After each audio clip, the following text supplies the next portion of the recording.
Buenas tardes, quien les habla Yormi José Guerrero Vivas, participante de la maestría de producción animal correspondiente a la unidad de avances en el control microbiológico de los alimentos. Continuando con las actividades asignadas, en este caso la actividad 3, que corresponde a métodos de conservación emergentes aplicados para el control de los microorganismos en la industria de los alimentos, se cita la técnica que me fue asignada, que es la termosonicación. Definición. Antes de dar una definición, se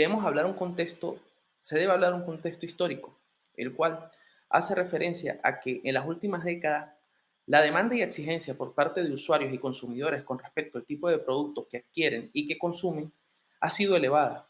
Esto es debido a que al adquirir un producto que ha sido sometido a otro tipo de técnicas, por decirlo, rudimentarias, no solamente inactivaba algunos componentes que producían daños en el producto, sino también degradación de nutrientes y de características que no permitían el disfrute adecuado del producto por parte del consumidor. Ante esta impericia, nace la necesidad de crear nuevos métodos que permitan conservar las características nutricionales y organolépticas del producto con una esterilización adecuada sin daño de lo antes descrito. Entonces podemos definir que este proceso no es más que la combinación de la energía térmica y la utilización del ultrasonido, que va a permitir la mejora y la eficacia de la actividad tanto de transferencia térmica como transcavitatoria para la aplicación de alimentos. ¿En qué consiste o en qué se fundamenta?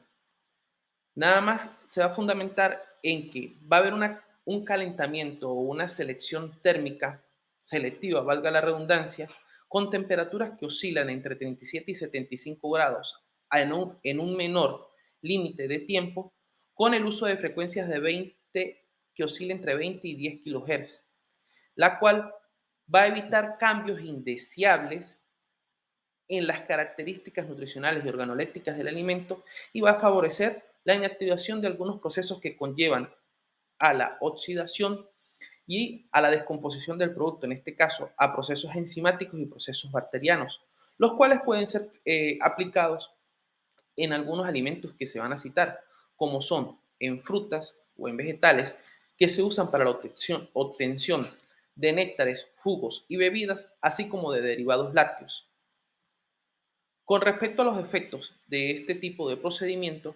o de técnica, podemos citar cuatro importantes. En la inactivación microbiana, ya que va a permitir con el método térmico selectivo y el ultrasonido alteraciones a nivel de la membrana y de la pared de algunas bacterias. Y esto va a permitir que al haber esta alteración, los cambios térmicos permitan dañar esa membrana y por ende tener una mejor difusión en algunos organelos y poder inhibir o detener el crecimiento de algunas bacterias o microorganismos. En este caso vamos a hablar también como segundo ítem la acción sobre microorganismos patógenos. En este caso se cita la Escherichia coli, ya que es uno de los microorganismos, bacterias en este caso, asociados normalmente a contaminación fecal y que es un índice de referencia, el cual, el cual que al ser sometido por este tipo de técnicas eh, produce algunos cambios o producen alteraciones en organelas como membranas, ribosomas, que permiten cambios en su estructura e intracelular, como lo es cambios en el pH y la permeabilidad, y tratando de disminuir, en este caso, el crecimiento y la contaminación por este tipo de microorganismos. Con respecto a la inactivación enzimática, este tipo de técnicas va a permitir ralentecer algunas enzimas que producen aceleramiento de la degradación de algunos componentes propiamente dados. Y con respecto a los compuestos bioactivos, podemos citar el ácido ascórbico, presente en muchos de estos tipos de alimentos, frutas y verduras, los cuales representan más del 50% como compuesto bioactivo dentro de estas bebidas. Y que al incidir en otros aspectos, como en los ácidos fenólicos y en otros tipos de compuestos, ya se toma que al degradarse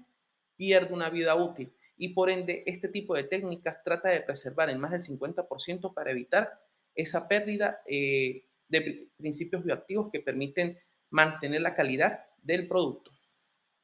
Con respecto a las aplicaciones, ventajas y desventajas,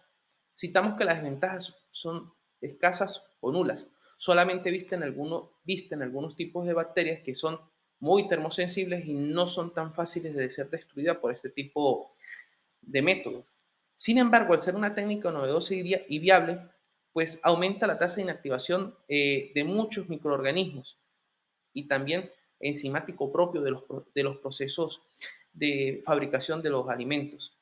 Por ende, esto se va a traducir en una vida útil prolongada, en disminuir el daño del contenido nutricional, mejorar la calidad del producto y las características organolépticas. Con respecto a las ventajas, esto va a permitir, al ser una técnica innovadora, una inducción con mejoras en la transferencia de calor o de características térmicas al producto, reduciendo el tiempo de la esterilización, por así decirlo, del producto con una temperatura mantenida en promedio, citándose eh, intervalos de tiempo de 10 a 30 minutos con temperaturas que deben sobrepasar los 50 grados centígrados o Celsius, ya que por debajo de este no produce su efecto. A su vez, mejora la eficiencia energética, lo cual se traduce en un producto de mejor calidad y la mejora de la calidad del producto para la hora de adquirirlo el consumidor. Con respecto a las aplicaciones, se aplica más que todo en la industria alimentaria. ¿Y esto por qué? Porque va a permitir la extracción de compuestos bioactivos, va a mejorar la desinfección, la sepsis y la inocuidad del producto, reduce la carga microbiana y bacteriana y no se ve afectada las características organolépticas ni la calidad nutricional de dicho producto. Sin más que hacer referencia, doy culminada la ponencia. Espero haya sido de su agrado y gracias por su atención.